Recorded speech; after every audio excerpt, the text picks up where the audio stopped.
Padre, una vez más, muchas gracias. Gracias que nos trajiste con propósito. Te ruego, Señor, que tu propósito pueda ser cumplido en la vida de cada uno de nosotros. Que no seamos tropiezo a lo que tú quieres hacer en nuestras vidas durante hoy y todos estos días, Señor. Que no seamos tropiezo a lo que tú estás haciendo en pro de nuestra familia. Nos abrimos a ti en el nombre de Jesús. Amén y amén. He puesto un título a este mensaje: maldiciones o pecados generacionales. Maldiciones o pecados generacionales. A nivel del pueblo cristiano existen dos corrientes diametralmente opuestas. Los que creen que existen las maldiciones generacionales y los que no creen en eso de las maldiciones generacionales. Pero curiosamente, tanto los unos como los otros aseguran tener suficiente respaldo bíblico para sustentar sus afirmaciones. Y si ambos tienen fundamento bíblico, entonces, ¿dónde radica el problema? Después de analizar las dos posiciones, los que creen y los que no creen en las maldiciones generacionales, y examinar esa verdad a la luz de las Escrituras, encontré que sí hay suficientes textos bíblicos para afirmar que lo de las maldiciones generacionales son una realidad en la Biblia. Pero también encontré que los que dicen no creer en los pecados generacionales también tienen fundamento en la Biblia para asegurar eso. Entonces, ¿dónde está el problema? Y el problema se suscita cuando intentamos utilizar la palabra maldiciones generacionales con pecados generacionales. Cuando usamos estos dos términos como sinónimo, allí entramos en un problema teológico, en un problema que no respalda la palabra del Señor.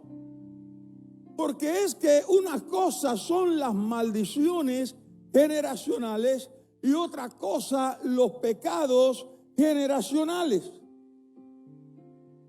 Aunque los pecados generacionales desembocan en maldiciones generacionales, igual son cosas diferentes.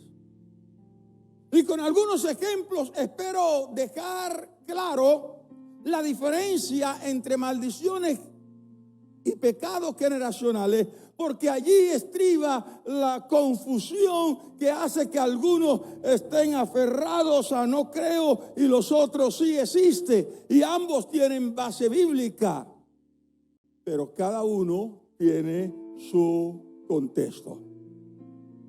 La Biblia dice que aunque mis abuelos hayan cometido algún pecado, yo puedo cargar con las consecuencias del pecado de ellos.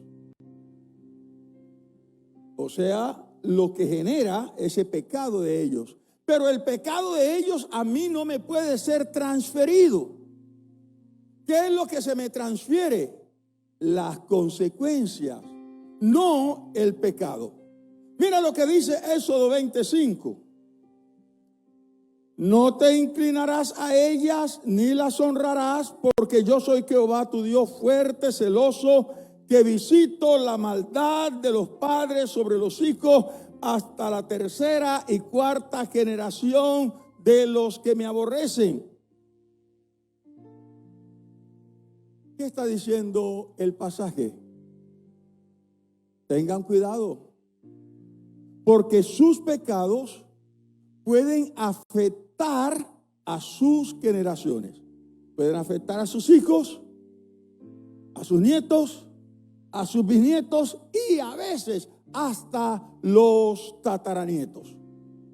Pero mira, eso en cuanto a las consecuencias. Pero mira lo que dice Ezequiel 18:20 en cuanto al pecado como tal. El alma que pecare, esa morirá. El hijo no llevará el pecado del padre, ni el padre llevará el pecado del hijo. La justicia del justo será sobre él, y la impiedad del impío será sobre él. Mira lo que dice Deuteronomio 24:16.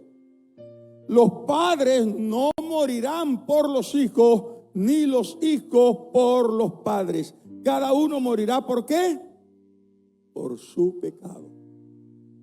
Entonces viene la pregunta: ¿y qué hacemos con Éxodo 25 que dice: no te inclinarás a ellas ni las honrarás, porque yo soy Jehová tu Dios, fuerte, celoso, que visito la maldad de los padres sobre los hijos hasta la tercera y cuarta generación de los que me aborrecen? Dios en este pasaje le decía, está haciendo una reconvención a los padres a evitar que su pecado genere consecuencias a sus hijos, a sus nietos, a sus bisnietos y a sus tataranietos. Permítame poner algunos ejemplos que nos van a ayudar a aclarar esto.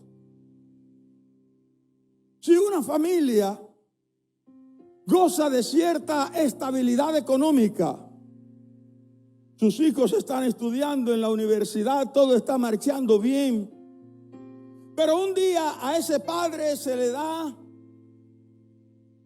por incursionar en los vicios, cualquier tipo de vicio. Puede ser droga, puede ser el juego o cualquier otro tipo de vicio.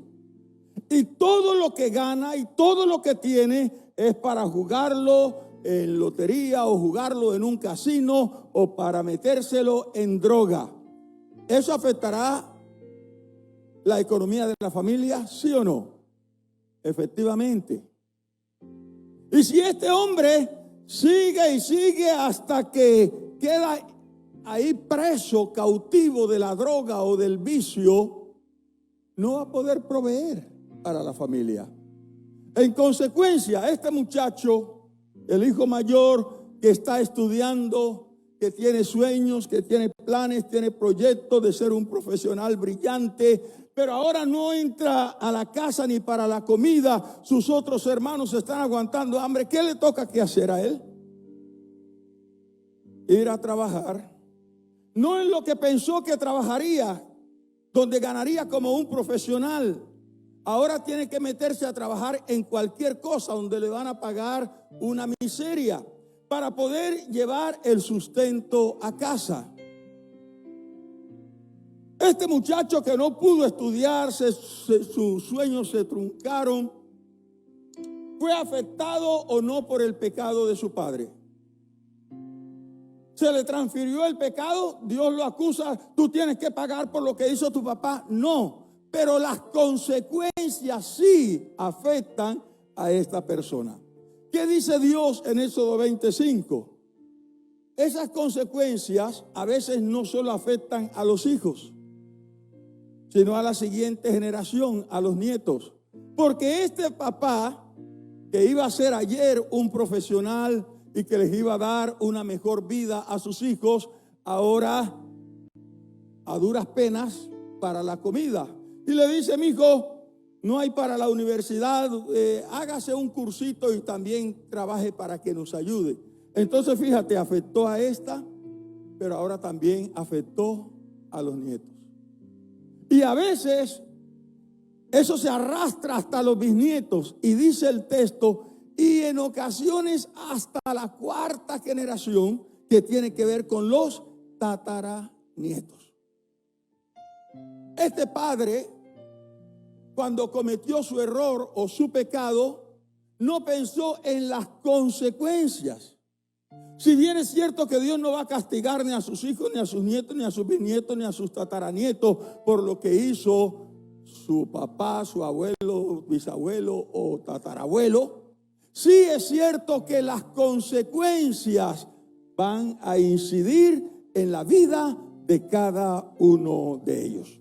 Entonces, nadie va a ser juzgado por el pecado del papá, del abuelo, del bisabuelo, del tatarabuelo, pero las consecuencias sí los van a terminar afectando.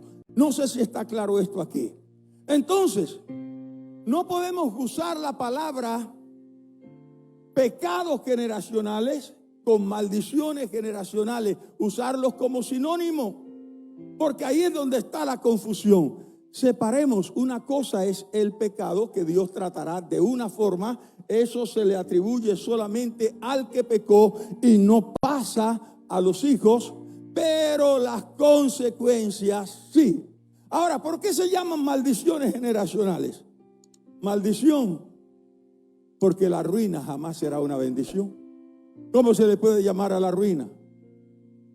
¿Cómo se le puede llamar a una herencia que lo que me ha traído es dolor, tristeza? Maldición. ¿Y por qué generacionales? Porque pasa de una generación a otra. Eso es el término maldiciones generacionales. Al entender esto, entonces despejamos un sinnúmero de dudas. Esto en cuanto a lo material. También cuando un padre se mete en los vicios y eso, a través del ejemplo, puede afectar a sus hijos. Por lo general, padres borrachos, hijos borrachos. El ejemplo también es otra forma de afectar a las siguientes generaciones. Y es cierto, hay padres que son borrachos y sus hijos muy sanos, muy centrados, pero otros que sí son influenciados por el ejemplo de sus padres. Psicológicamente, se hizo un estudio recientemente y dice que el cerebro es afectado por el comportamiento de los padres. Y todo esto en cuanto a lo material. Ahora déjeme ir a lo espiritual. Porque algunos cuando se ponen ejemplos como estos en la vida natural dicen, sí señor, tiene razón. Si este padre se mete en los vicios, pues entonces va a afectar la economía del hogar. Eso lo creo. Pero cuando se habla en el campo espiritual, lo que genera los pecados de los padres en los hijos, dice, no, eso en lo espiritual sí no lo creo. Y yo quiero refrescar su memoria. Cuando comenzó el COVID-19, mucha gente dijo que eso del COVID no era real. De pronto hay algunos aquí de esos, ¿no? Que el COVID-19 era un engaño, que era una estrategia para el reseteo de la economía mundial, etcétera, y algunos grandes pensadores dieron discursos al respecto y comenzaron a difundir todas esas versiones. Algunos, entre ellos yo, comenzamos a analizar, oye, no es tan descabellada la idea. Tiene sentido. Pero a medida que comienzan a aparecer la cantidad de muertos, no, esto del COVID como que tiene que ser real. Pero había quienes seguían aferrados a eso. Es una estrategia de las potencias mundiales. Pero de pronto comenzamos a ver ya no los muertos por la televisión de otros países, sino que personas cercanas a nosotros comenzaron a morir. Y dijimos, ellos jamás se prestarían para una farsa. Y comenzamos a ver morir seres queridos. Y yo no sé si hay aquí alguien todavía que pudiera decir, Yo no creo que eso del COVID sea real. Pero hay gente que por haber pronunciado ese discurso todavía defienden a pie juntilla que eso del COVID no es real. Y ahí es donde viene la pregunta. ¿Es sensato cerrar nuestra mente a una evidencia tan clara como lo que es el COVID-19 y todos los estragos que ha hecho en la humanidad? ¿Es sensato eso? A veces nosotros comenzamos a intentar defender lo indefendible. Esto para decirles, lo de las maldiciones generacionales, hermano, es una realidad tan fehaciente que difícilmente nosotros podemos contradecir esa verdad. Yo no sé cuántos conocen personas a las que le suceden las cosas más insólitas del mundo.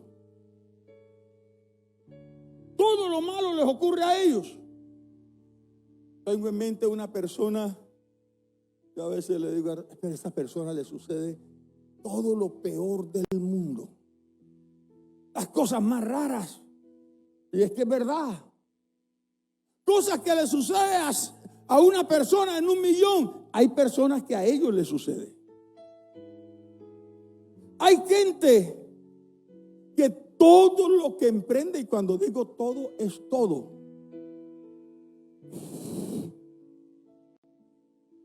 Venden el negocio, vino otro, inmediatamente comenzó el negocio a florecer y después de un tiempo tienen 2, 3, y yo que estuve ahí, que le metí todo,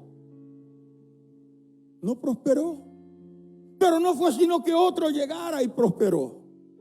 Alguien podría decir, pastor, es que de pronto esa persona planea bien, no sabe planear, ¿no? Pero fíjate, a que le está yendo bien en su negocio y yo me asocio con él porque tal vez es que yo no tengo esa experticia y entonces no soy bueno para el negocio y me asocio con Pero resulta que que desde que comenzó iba floreciendo, apenas yo entré. No debe ser que ese era el tiempo de malas para y me asocio con esta y pasa igual. ¿Usted no cree que por lo menos yo debo analizar qué es lo que está pasando conmigo? Yo no puedo seguir aferrado a mi discurso. No, es que son situaciones de la vida, porque hay cosas que no podemos negar. No es posible que todo el que monte un negocio aquí le vaya bien y yo lo monto y me vaya mal. No puede ser posible que las familias que viven a mi alrededor, todas están bien, todas se ven bonitas y mi familia ande manga por hombro. Que solo haya guerra, pelea. La Biblia habla de esas maldiciones generacionales. La Biblia habla de todo lo que el enemigo ha venido a hacer. La Biblia enseña que el enemigo vino a hurtar, a matar y a destruir. Hay un enemigo llamado Satanás, cuya misión es destruir, y eso no excluye a los hijos de Dios. Por el contrario, a los hijos de Dios es a donde más rápido Él va a caminarle, porque Él quiere que tus familiares que no son creyentes te digan, ¿y dónde está tu Dios? Tanto que le sirves, tanto que habla de Dios y mírate cómo estás, para decir, tu Dios no es bueno. Entonces, mis amados, en esta mañana lo que les estoy proponiendo es, no nos cerremos. Hay cosas que no se pueden negar. No se puede negar lo que es real. Y es por eso que en esta mañana tenemos que tratar de analizar primero nuestra vida, la vida de nuestros familiares, porque puede ser que lo que hemos estado arrastrando es una maldición generacional. Puede ser que lo que está pasando en mi casa o en la casa de mi familia sea un asunto espiritual. Porque no es posible que si yo me esfuerzo, hago una buena planeación, las cosas no me salgan, pero a los demás sí. Algo tiene que haber allí. Y la Biblia nos habla de muchas de estas cosas. Hay personas que parecieran tener un imán para atraer hacia sí todas las desgracias, todos los problemas. Los demás están bien, los demás se ríen, pero yo no paso una semana sin que tenga un problema nuevo. Puede ser que hay una maldición generacional que te está afectando. Pero la buena noticia es que para eso apareció el Hijo del Hombre, para deshacer toda obra del diablo. Para eso apareció el Hijo de Dios, para romper con todas esas maldiciones. Y en esta mañana hemos querido dedicar, mis amados, este culto a romper con todo tipo de maldición, ya sea en tu casa, ya sea en la casa de tus hijos. Porque el diablo, cuando ve que tú eres un guerrero y no puede contigo, busca el eslabón más débil. ¿Y quién es el eslabón más débil? A veces el hijo que está ahí medio caminando, a veces el hermano, a veces aquí, a veces allá. Pero nosotros en esta mañana, en el nombre del Señor, vamos a romper todo tipo de maldición que pesa sobre nuestra familia. Que nosotros podamos decir: mi casa y yo seguiremos a Jehová. Alabado sea el nombre del Señor. Mientras usted permanece allí sentado y entonamos un canto, usted va a tomarse estos 3-4 minutos para meditar en las cosas que te suceden. ¿Por qué otros pueden prosperar y yo no? Y créame que cuando hablo de prosperidad, no solamente estoy hablando de lo económico, estoy hablando de todas las áreas. ¿Por qué en mi casa no puede haber paz? ¿Por qué no puedo llegar a mi casa y encontrar como ese refugio? Sino que no quiero llegar a la casa porque es como una batalla campal lo que voy a encontrar allí. Es como un pequeño infierno llegar a mi casa.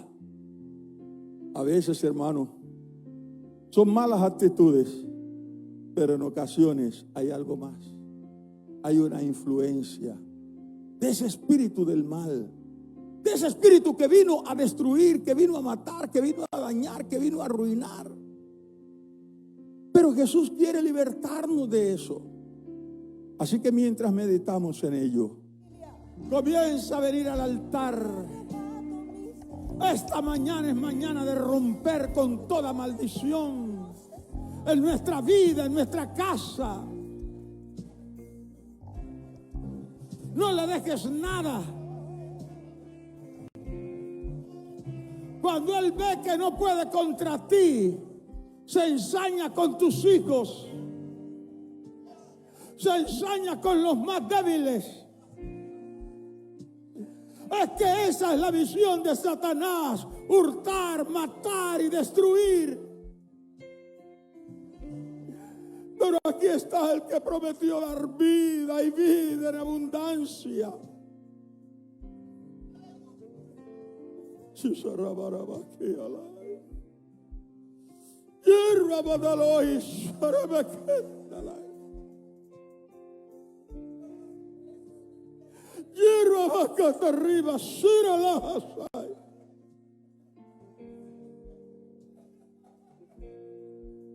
Ven a pelear por tu familia. Pelea por tus pequeñitos.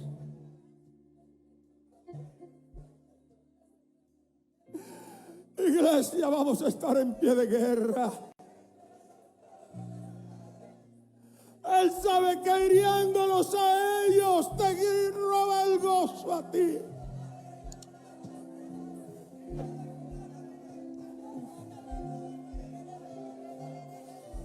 Pero venimos por los nuestros en esta hora.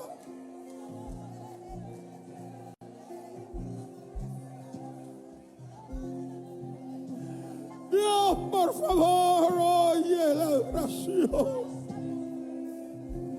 Oye nuestro clamor en esta mañana.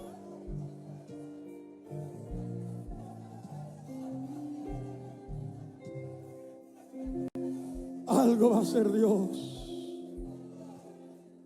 Algo va a ser Dios. Si robará lo asaya.